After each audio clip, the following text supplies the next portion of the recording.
I just wanted to address something. It's really on my heart right now, and I know it's on plenty of yours with everything that's going on in the world. I just wanted to address white on white crime.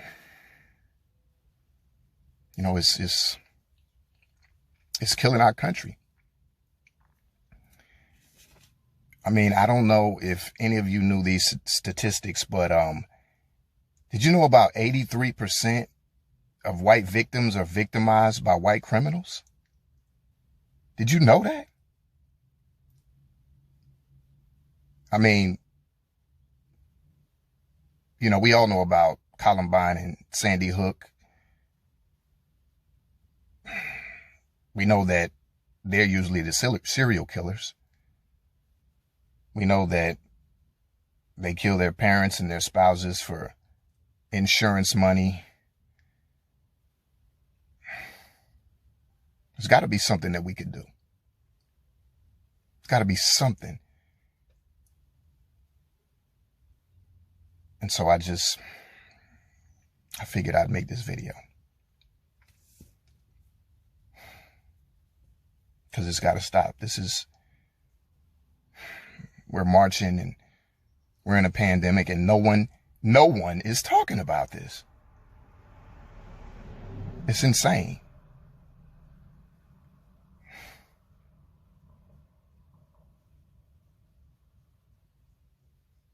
But you get the drift.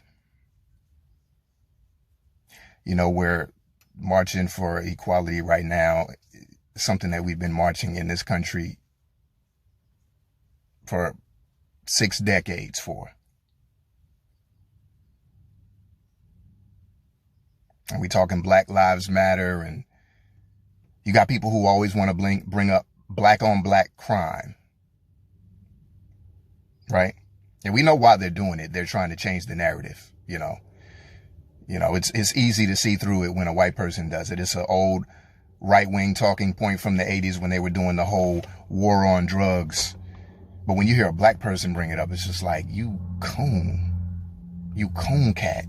Like it's like you had nothing better to add to the conversation. This conversation was otherwise productive, and you come in here with your black on black crime.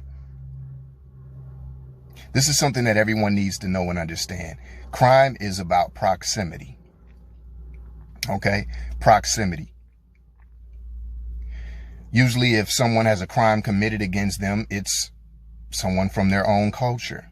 It's someone from their own neighborhood, because what do? We all pretty much self-segregate. So if you got a carjacking and it's a white lady, it was probably some white dudes who did it. If you got a carjacking and it's a black woman, it's probably some black dudes who did it. There's always exceptions. We know that. But crime is about proximity. Just remember that. Whenever anyone comes on your social media, or, you know, you're having an argument and someone tries to bring up black on black crime, just make them aware that we don't discuss white on white crime, and 83% of white people are victimized by other white people. And those numbers fluctuate. But anywhere between 83 to 89% of black people are victimized by other black people, and it's the same with white people. I mean, you can look at cultures all around the world and figure that out. I mean, we're 13% of the population in America.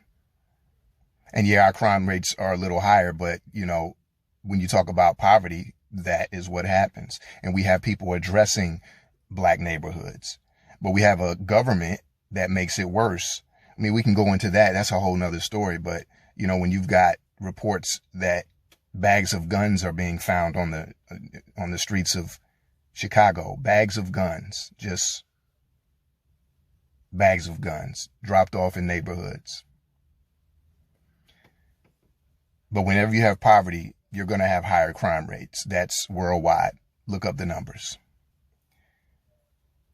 But when you've got black people doing it, that's a special kind of situation that you got to handle, because it may be your auntie, your uncle. It might be a friend that you thought had more common sense that you got to school. Crime is about proximity. Just let them know that, and let them know you're changing the conversation. We're out here marching. We are trying to get justice, because when police kill people, and they kill everybody, they're not just killing black people, but they're definitely killing black people at a much higher rate than they're killing white people. And they're killing Latinos at a high rate as well. Latins.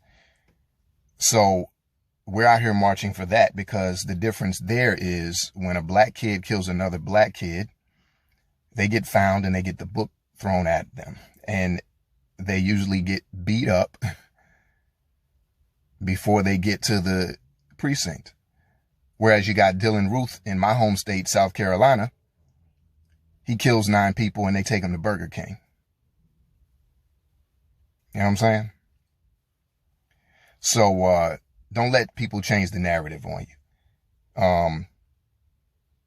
You know, we just had George Floyd, that situation, and we were supposed to be jumping for joy when they arrested the 4 cops. No, we weren't jumping for joy. We're like, yeah, that's what you're supposed to do. Now we need you to prosecute them. We need you to charge them correctly. We need a jury to do their job. We need everybody to do their job. We're looking at you, Keith Ellison. We're watching this whole situation play out, because we're not going to jump for joy and rejoice until the very end, until we see that justice. This dude needs to go to jail for life, maybe even the death penalty. But this black on black crime narrative is tired, and I need to stop seeing everybody who's saying it stop. Because it's usually it's the same folks that are out here that had nothing to say when Breonna Taylor was killed, when George Floyd was killed, when Ahmaud Arbery was killed. They had nothing to say when that happened. But they're the same ones that are out here complaining about all the looting. Can't they just march peacefully? Well, we've marched peacefully for a very long time, and y'all still don't get it. We want police and white supremacists who kill black people to be prosecuted correctly. And we don't want it to take 4 weeks. We don't want it to take 74 days for you to arrest them. We are watching these crimes on camera. And we've been watching them on camera for too long. They've been going on for decades and decades. But watching them on camera and them still not being prosecuted correctly, Tamir Rice's murderer, the murderous cop who killed Tamir Rice, going off to get another job as a cop. And you thought that we were going to be out in the streets as peaceful as we've been before.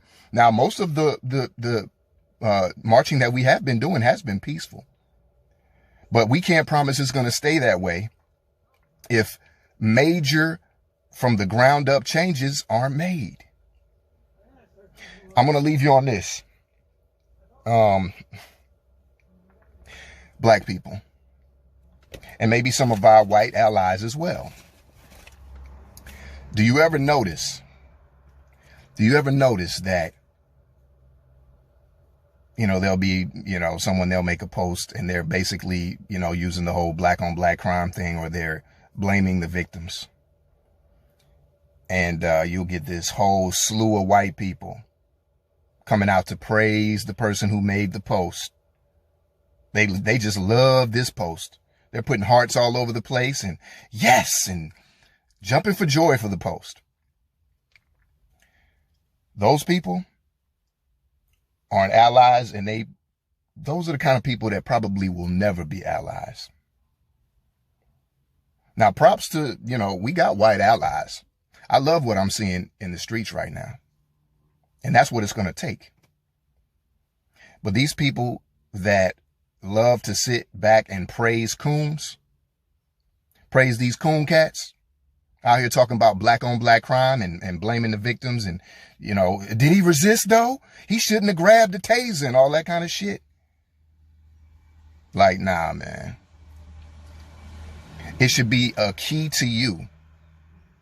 If you are a black person who just doesn't quite get the black on black crime thing yet, watch this video, share it, and make sure that anybody who doesn't get it, do the research for yourself. I'm not just saying this shit. But if you're seeing these people on your social media and they're just, those people, they're the ones who wanted to sit here. They don't want to take any responsibility for anything. You can't be an ally if you don't have the tough conversations with your other white friends, with your white family members. That's impossible. If you're not listening to what's going on, you can't be an ally. And I know a lot of you don't care to be allies. A lot of you all lives matter motherfuckers. But it is what it is. There was always people like that. There was people like that during Martin Luther King's day. As much as everybody likes to act like everybody loved Martin Luther King, they did not love Martin Luther King. A lot of black coons during that time too. And then after he dies, then everybody jumps on the bandwagon. I was always with him. Coon ass. Anyway, I'm done. You know what I'm saying? I just leave you with this. Don't allow people to change the narrative. We've let people do this along, for long enough. And that's why we're where we are. You got to correct people right off while they're making the mistake. One.